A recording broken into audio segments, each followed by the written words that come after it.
Bem-vindos ao B de Barbárie e bora falar sobre as partes 3 e 4 de Leopardo.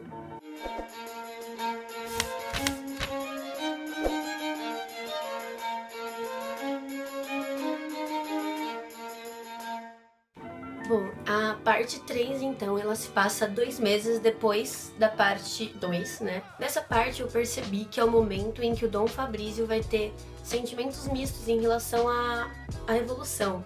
Não porque ele vá passar a ser contra ela, mas é quando ele vai começar a reparar nos seus defeitos ou nas suas falhas administrativas. Dessa vez, eu separei só uma parte para ler para vocês, que na verdade é a primeira frase da parte 3, então, na página 91, que diz o seguinte: a chuva chegara, a chuva for embora, o sol tornara a subir ao trono como um rei absoluto, que afastado por uma semana pelas barricadas dos súditos, volta a reinar iracundo, mas refreado por cartas constitucionais.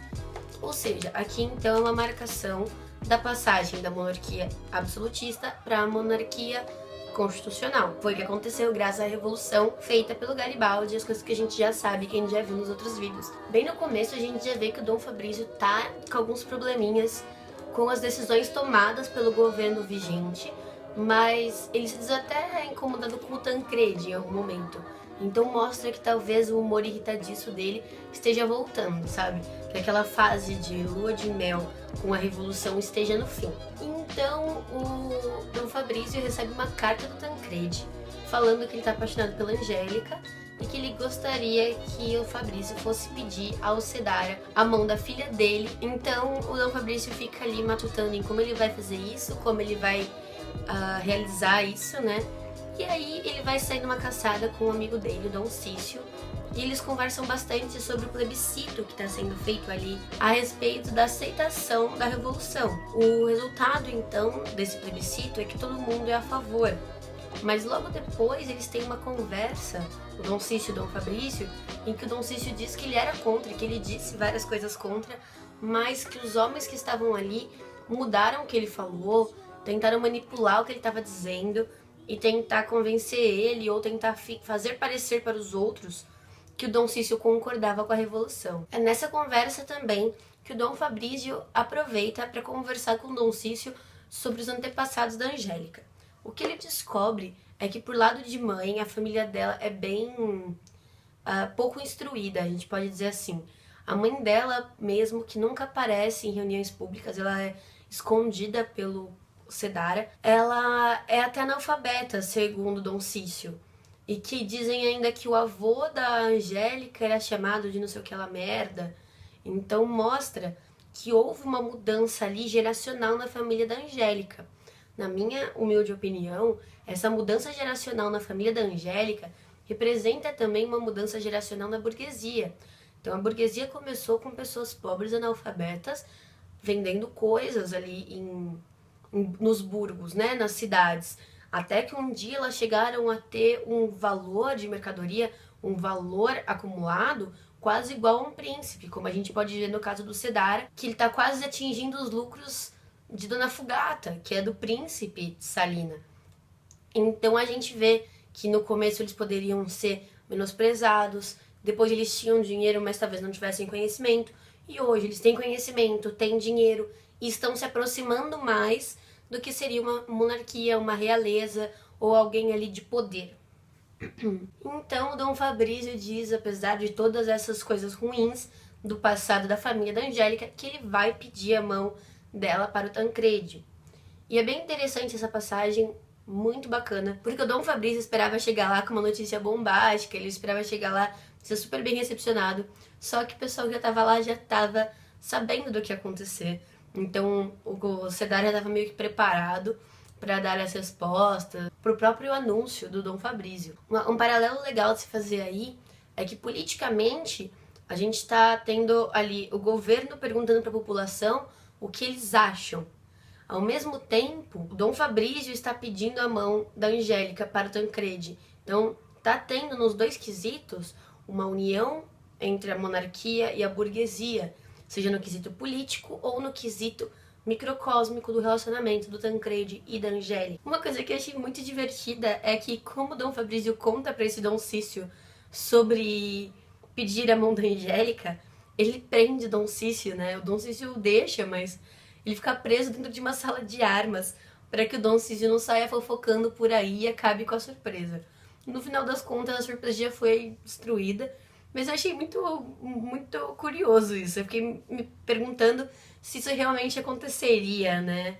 Na vida real, sei lá. E aí nós temos de novo 2 meses de diferença para a quarta parte do livro. Essa parte do livro começa mostrando o relacionamento do Dom Fabrício e do Dom Calógero Cedara. Olha, eu consegui falar o nome dele. E essa parte é muito importante porque mostra ali uma união entre os dois, na qual também tem um reflexo na parte política.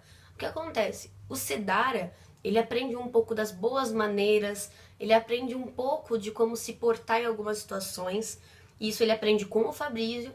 E o Fabrício, ele aprende como se negocia nessa nova ordem, nesse novo governo. Então, os dois começam a aprender um com o outro. Eles começam a absorver coisas um do outro. Assim como o governo fará, sabe? Algumas coisas têm que ser mantidas da monarquia absolutista. Algumas coisas têm que ser trazidas do poder constitucional. Então, ali, mais uma vez, a história do microcosmo e do macrocosmo. Em seguida, a Angélica vai fazer a primeira visita ao Dona Fugata como noiva do Tancredi já. Uma coisa, não sei se isso é importante, mas como o autor disse que o Bendicó é muito importante, vamos lá. Todo mundo trata muito bem a Angélica, a única pessoa ou o único ser ali que vai fazer alguma coisa contra ela é o Bendicó. Diz que ele tá no fundo da sala rosnando pra ela. Ele nunca foi descrito em outra parte do livro rosnando para a Angélica. Então talvez isso seja um arco importante. E a gente descobre também que não só o Tancredi tem alguns porquês políticos de casar com a Angélica, que ele diz na carta. Ele diz que ele quer unir a burguesia com a monarquia, porque ele quer fazer isso de um jeito político e tudo mais, não negando o amor dele, mas dizendo e dando também uma justificativa política ao casamento. A gente descobre também aqui que a Angélica, ela quer ter uma posição maior dentre os monarquistas, dentre as famílias reais ali, dentre o pessoal de alta classe, não só de dinheiro, mas de status mesmo. Alguns dias depois, o Tancredi chega a Dona Fugata e ele traz com ele um amigo que tem um nome bem difícil de falar, e eu acho que é Cavriag. E esse Cavriag, então, ele começa a cortejar a Concetta.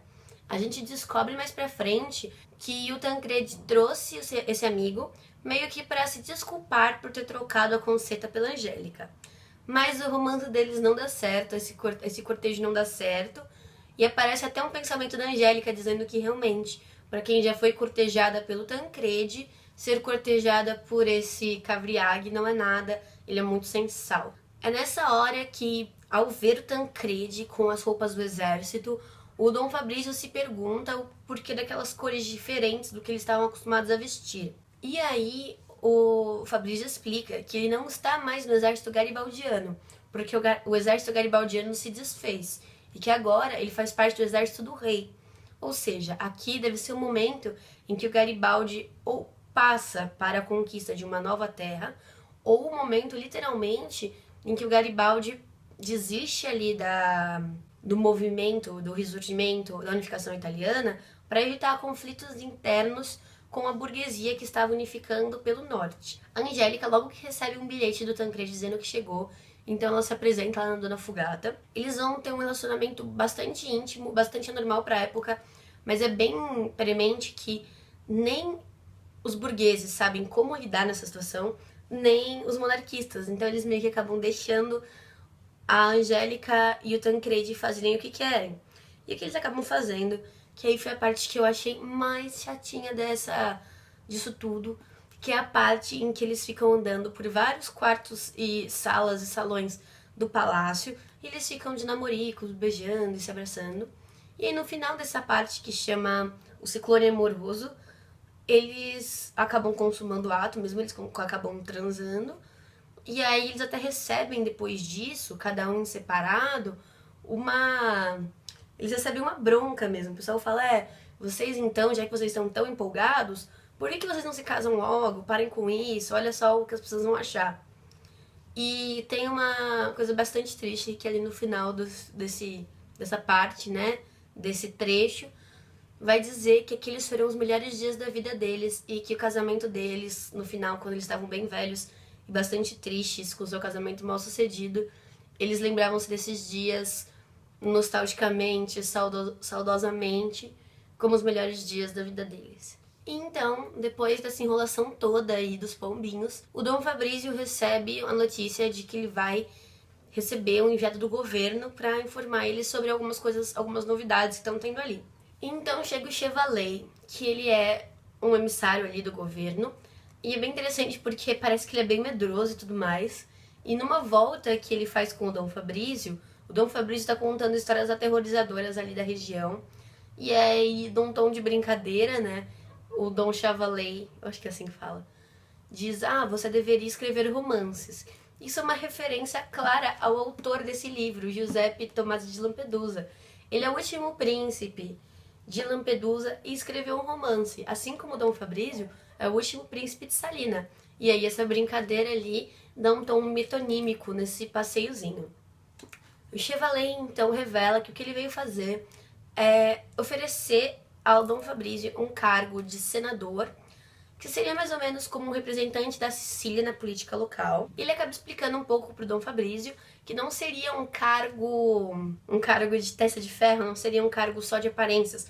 Ele teria que exercer funções realmente. Ao saber disso, o Dom Fabrício recusa. Ele diz, eu apoio a revolução, mas eu não participo, principalmente porque muitas decisões que foram tomadas eu discordo e eu não quero executá-las.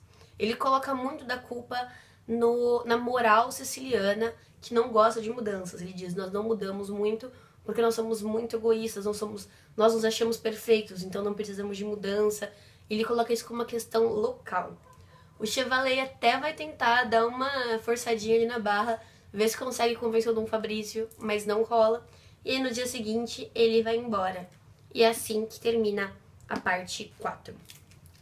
Para você que não tá tão inteirado assim do nosso cronograma, no domingo que vem, dia 25, a gente vai ter o vídeo então sobre as partes 5 e 6 aqui. Se vocês gostaram, dá um joinha. Se vocês têm algum comentário sobre essas partes que a gente leu ou sobre as da semana que vem, deixa aqui embaixo para eu poder fazer essa leitura conjunta algo mais coletivo. Eu também queria agradecer aos inscritos que têm comentado, que têm curtido, porque isso dá muito ânimo de fazer tudo. E se você gostou desse aqui, curte aqui embaixo para ajudar na divulgação desse projeto. Se inscreve no canal para receber os próximos vídeos, não só dessa playlist, como de muitas outras. E dê uma chance para aqueles videozinhos que eu sempre coloco aqui e que podem te interessar de algum modo, já que somos todos leitores vorazes, não é mesmo? Um beijo e até a próxima.